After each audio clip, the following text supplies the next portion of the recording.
Sable is a game that feels like a combination of Eco and Breath of the Wild. The plot is pretty simplistic. You are a kid that leaves their clan's hometown in a sort of ceremonial way. The player acquires a hoverbike and is sent on their way. Within the world of Sable, all of its inhabitants are wearing masks. I'm not entirely sure why this is, possibly to distinguish themselves in the clans, but there is a bit of lore scattered throughout the world where you find ships that have crash landed. Within these ships, the player can communicate with an AI called Saren that gives audio recordings. Ultimately though, this game isn't too much about a strong overarching narrative, but more so about individual side quests, exploring, and atmosphere. I enjoyed quite a bit of these aspects, and I was a bit enraptured by the game's atmosphere at certain spots of the game.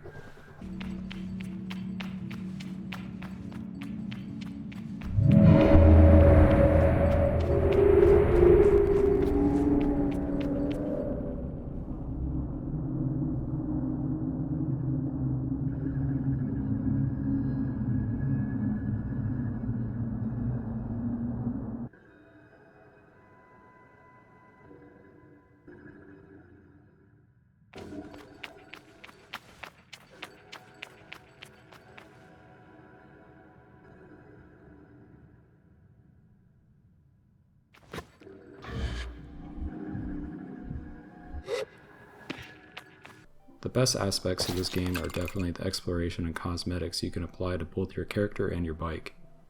I've read some reviews that are not too fond of the barrenness of the game's map, but I do think this actually works to Sable's advantage. The soundtrack is pretty relaxing, and just riding around on your bike gives me a vibe I haven't quite seen in any other video game. The only other game that kind of hits this feeling is Final Fantasy XV from what I've played, but even then, you have your squad with you in the car as you ride around. Sable feels very isolationist, which is why I compared it to Eco or Shadow of the Colossus. There is no combat in this game, and from what I encountered, are no immediate dangers. Even if you jump off from a very high height, the game will prevent you from dying. Sable feels like a large, cryptic, open-world puzzle game. Overall, I enjoyed my time with Sable. However, there are some things I'd love to see in a sequel. For starters, I'd love to see future projects or a sequel being a bit more optimized, because this definitely can take away from the experience at times. It's hard to get truly immersed when the game doesn't run all that great in certain spots of the game. It would also be nice to see region and town location labels on the map, unless I just simply didn't find a way to turn this on when I was playing.